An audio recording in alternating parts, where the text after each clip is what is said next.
हमारे टैंकर चल रहे हैं और टैंकर पता क्या, मैं जब गांव में गया था टैंकर की जगह तो मोटरसाइकिल घूम रही है, मोटरसाइकिल भी जीपीएस लगा रखा है। तो ऐसे भ्रष्टाचार तो अधिकारियों को हमने बोला रहे ये क्या हो रहा भाई, ये जंगलात खत्म हो गया है, राम राज्य की स्थापना हुई है, ये सब ऐसे काम नहीं होने वाला। तो क्या अभी भी जो आपका शासन, आपकी सरकार बनी तो भी अधिकारियों पे अंकुश नहीं होगा? हमारे इन चोरों पे नकेल कसूंगा।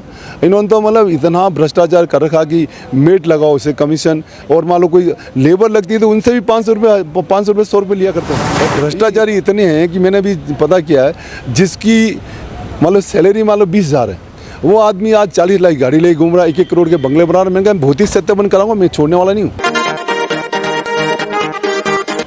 राजसमंद में जिला परिषद की साधारण सभा की बैठक हुई और बैठक की शुरुआत के दौरान ही विभागीय अधिकारियों के प्रति जनप्रतिनिधियों ने आक्रोश जताया। मुख्य रूप से ये मुद्दा था कि पिछली बैठकों में जब भी सदस्यों ने, प्रधान और विधायकगण ने जो भी मुद्दे उठाए हैं उनकी समस्याओं का कोई समाधान नहीं हुआ। इस तरह सभी विभागीय अधिकारियों के प्रति तमाम सदस्यों ने वॉकआउट किया, इस बैठक का बहिष्कार किया और आक्रोश व्यक्त किया। हालांकि बाद में यह तय किया गया कि आगामी दिनों में जल्द ही बैठक दोबारा बुलाई जाएगी और उसके बाद जो भी मुद्दे सदस्यों ने पिछली बैठकों में उठाए हैं उनका समाधान करने के प्रयास करेंगे। खास तौर से इस बैठक के दौरान भीम के विधायक द्वारा भी जो हरि सिंह जी रावत हैं उन्होंने भी बैठक का बहिष्कार किया और आक्रोश भी जताया। अभी हमारे साथ में भीम के विधायक हरि सिंह जी हैं। हरि सिंह जी, आज बैठक में इतना आक्रोश और नाराज़गी क्यों दिखी? आज तो यही है, अधिकारी हमारे निष्क्रिय हैं। जो लास्ट टाइम जैसे जो इनके इश्यूज़ थे वो इश्यू का इन्होंने सही ढंग से इनका पालन नहीं किया और सब झूठे सब वो जो भी बना के लिया, तो इसे जनता में आक्रोश था और जो भी जनप्रतिनिधि उनको आक्रोश था। तो ये क्यों, मतलब अभी पालना रिपोर्ट विभाग के अधिकारी बराबर नहीं अधिकारियों ने प्रॉपर रिपोर्ट नहीं दी ना, इसीलिए दिया हुआ। आज मेरे यहाँ पे मैं बताऊँ, भ्रष्टाचारियों को एक आतंक ही खतरनाक है। आज जैसे पेयजल की समस्या थी, अरे पानी तो लोग फ्री में पिलाते हैं। हमारे कोई कॉन्ट्रैक्टर था सिकर साइड का, हमने बोला भी पानी कैसे, हमारे टैंकर चल रहे हैं और टैंकर पता क्या, मैं जब गाँव में गया था टैंकर की जगह तो मोटरसाइकिल घूम रही है, मोटरसाइकिल भी जीपीएस लगा रखा है। अच्छा, मोटरसाइकिल जीपीएस लगा के वो पूरा घूम रहा है, तो पता लगा साहब बोला पानी सप्लाई हो रहा। हमने फिजिकली पता लगा तो मोटरसाइकिल, फिर उसको बुला के मंगाया कि साले की चोर क्या कर रहा है तू ऐसा। मैंने शर्म आनी चाहिए, जो पानी जनता को मतलब फ्री में पिलाते हैं और तुम पैसों के लिए भी तुम इस टाइप चोरी करते हो। जीपीएस लगा के मोटरसाइकिल पे मतलब टैंकर बता रहे हो। तो ऐसे भ्रष्टाचार तो अधिकारियों को हमने बोला रहे ये क्या हो रहा भाई, ये जंगलात खत्म हो गया है, राम राज्य की स्थापना हुई है, ये सब ऐसे काम नहीं होने वाले हैं। तो फिर हमने तत्काल अधिकारियों को बोला, तो मैंने कहा ये जो कर रहे थे मैंने इनको पनिशमेंट दो इनको। तो ये मेन जलदाय विभाग की लापरवाही थी। हाँ, और इसके अलावा जो भी अब जैसे पाइपलाइन डाली तो उनको वापस कम से कम सीमेंट व सीसी रोड है तो उनको सही करना था। इन्होंने के लिए मिट्टी भर दी, मिट्टी जो रोड पहले था उससे भी ज़्यादा डैमेज हो गया। तो मैंने कहा भाई आइंदा फ्यूचर में कम से कम ये पीडब्ल्यूडी जो है, जो इससे संबंधित ये है विभाग, तो इससे कराना चाहिए। और मैंने यही बोला है आज कि भाई कम से कम वापस जो इस टाइप रोड का, तो कम से कम इनसे वापस सर्टिफिकेट लीजिए कि भाई इस पर नॉर्म्स काम हुआ कि नहीं। पीडब्ल्यूडी जो इसके कार्यकारी एजेंसी उनको बना के कराओ ताकि समस्या ही नहीं होगी। बिल्कुल, जैसे मुख्य रूप से आप जब विधायक थे कांग्रेस से जुड़े सुदर्शन सिंह जी, तब भी लगभग यही मुद्दे आप उठाते रहे कि भ्रष्टाचार हैं, इस तरह के अधिकारी सुन नहीं रहे हैं। तो क्या अभी भी जो आपका शासन, आपकी सरकार बनी तो भी अधिकारियों पे अंकुश नहीं हो पा रहा? नहीं, अंकुश है, अंकुश तभी तो हमने उनकी खड़ी कर रखी है। आज देखिए मैंने उनको यही बोला, अधिकारियों, कल भी मेरी मीटिंग थी, अधिकारियों से मैंने यही बोला देखो राम राज्य स्थापना हुई है, भ्रष्टाचारियों अगर काम करना है तो यहाँ से चले जाना और निष्पक्ष काम करना तो मेरे पास रहो। अदरवाइज अगर भ्रष्टाचार करोगे तो फिर मैंने कहा बाजार भी तुम्हारी बेइज्जती करूँगा, और जो भ्रष्टाचार किया तो फिर मेरे को छोड़ने वाला नहीं हूँ। क्यों, पूर्ववर्ती सरकार के तो जो नुमाइंदे उनको कमीशन चाहिए था, उन्हें खुली किताब थी उनकी, तो भाई पैसे दो और काम जाए भाड़ में, करो मत करो, हमें पैसे चाहिए।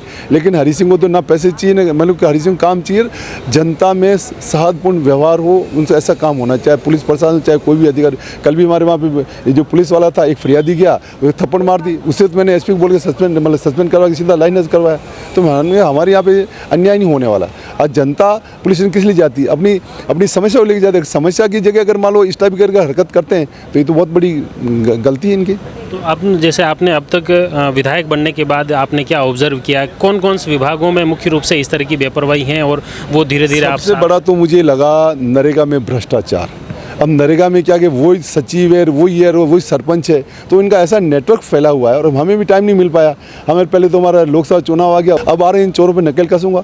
इन्होंने तो मतलब इतना भ्रष्टाचार कर रखा कि मेट लगाओ उसे कमीशन, और मान लो कोई लेबर लगती है तो उनसे भी 500 रुपये 100 रुपये लिया करते हैं। ये इतना बड़ा भ्रष्टाचार। तो मैंने कल भी बोला और मैंने अभी कल भी मेरी मीटिंग होने वाली, तो मैंने पहले स्पष्ट बोल दिया, मैंने कहा इस टाइप की कमीशन ना तो पहले मेरे टाइम में था ना मैं होने दूंगा, और ना खाऊंगा ना खाने दूंगा। ईमानदार से काम करिए, अदरवाइज यहाँ से मैं रवाना करूँ। आज मैंने करीब 4 जो सचिव की शिकायत की, इनको तत्काल हटाने का मैंने कलेक्टर को भी बोला है, ताकि तत्काल उनको हटाए इस भ्रष्टाचारियों को। ऐसी चीज़ें जैसा आपने मुद्दा भी उठाया, इसमें ये बताया कि जो सचिव हैं वो कोर्ट से स्टे लेने की तैयारी कर रहे हैं और कार्रवाई नहीं कर रहे हैं। वही मैंने बोला। अभी सीओ को मैंने नहीं बोला भाई आप क्यों लगना छोड़। कौन सी पंचायतें हैं ये? पंचायतें 5-6 पंचायतें हैं, मैं अभी नाम तो मुझे याद नहीं। 5 पंचायतों में इस टाइप के सचिव और शाख सचिव थे, उनको मैंने तत्काल हटाने के लिए बोला। अभी बीच में इन्होंने क्या, इसमें हमारे सीओ साहब की निष्क्रियता, इन्होंने इमीडिएट एक्शन नहीं लिया।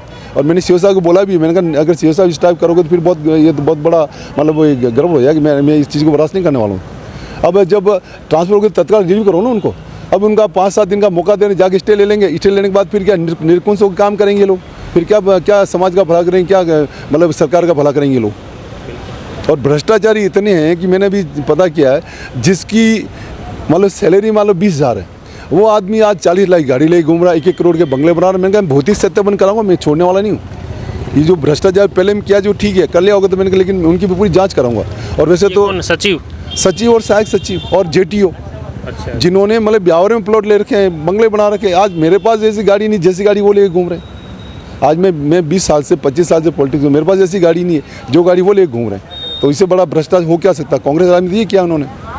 तो फिर ऐसे अधिकारियों के खिलाफ, ऐसे कर्मचारियों के खिलाफ बाहर का रास्ता निकालने के लिए क्या करें? ये भाई भ्रष्टाचार इतना फैला नहीं, कोर्ट से जाके स्टे ले आते हैं। अब स्टे लाने के बाद वो क्या करो, हम भी वो हेल्पलेस हो जाते हैं। लेकिन फिर भी मैंने आज कलेक्टर साहब बोला, मैंने कहा जो भी इन लोगों ने ये भ्रष्टाचार को हमने जो हटाएंगे, जो इनको ट्रांसफर करवाए थे वो स्टे लेके बैठे, तो इनके ऊपर कोई नकेल कसी है। तो आज कलेक्टर साहब ने बात की, सर मैं एक्शन लेता हूँ। उन्होंने मुझे इससे अगर गंभीर मामला है तो आइए तो आप मुख्यमंत्री से भी अवगत करा सकते हैं कि इतना भ्रष्टाचारी भी है, तो उसकी कोई विस्तृत जाँच नहीं। इसका तो मैंने विधानसभा क्वेश्चन पुटअप किए थे, आपने सुना भी होगा। विधानसभा में क्वेश्चन लगा रहे, कुछ के जवाब भी आ रहे हैं, कुछ जवाब भी आने वाले हैं। अगर आते हैं मैं देखूँगा, सही ढंग से नहीं किया तो उन्हें इनमें सीएम साहब से कंप्लेंट करूँगा, तत्काल इनके सामने जो भी एक्शन करूँगा इसका। बिल्कुल, बहुत बहुत धन्यवाद। अभी हमारे साथ में जिला प्रमुख रत्नी देवी जी हैं। आज जो साधारण सभा की बैठक हुई उसमें सदस्यों ने कार्य का बहिष्कार किया, तो ऐसे हालात क्यों उत्पन्न हुए? ऐसा तो कुछ नहीं है, वो पीएचडी के बारे में उनके साथ बहस हुई थी, बाकी अच्छा हुआ है, बाकी तो कुछ नहीं। क्या अधिकारी पालना रिपोर्ट नहीं पेश कर रही है? उसने हाँ नहीं की, तो वो पीएचडी के उसको ही बेस हुई थी, बाकी और कुछ नहीं हुआ। बाकी अच्छी हुई साधारण सभा, अभी बोल रहे वापस करके वापस रखेंगे। जिला परिषद सदस्य आते हैं, उनका समाधान नहीं करते, तो इसके लिए वही मुद्दा पे अटक गया।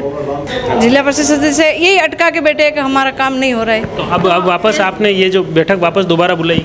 हाँ, दोबारा बुलाई है। आज की साधारण सभा की अच्छा हुआ और वापस बुलाई है साधारण सभा, उसका समाधान निकलेगा तो वापस बुलाई है। हमने 1 महीना का टाइम दिया है। बिल्कुल, बहुत बहुत धन्यवाद। ये थे जिला प्रमुख रत्नी देवी जी, और आपने स्पष्ट तौर पर कहा है कि विभागीय जो अधिकारी हैं उसके प्रति सदस्यों ने सभी ने आक्रोश जताया, नाराज़गी जताई, और निश्चित तौर पर अब अगले 15 दिनों के समयावधि में या महीने भर की समयावधि में जल्द ही नई बैठक आयोजित करके सभी सदस्यों की जो समस्याएं थी उन्हें सूचीबद्ध करते हुए उनके समस्या का समाधान करेंगे। आप जुड़ी रही जयवर्धन न्यूज़ के साथ, धन्यवाद।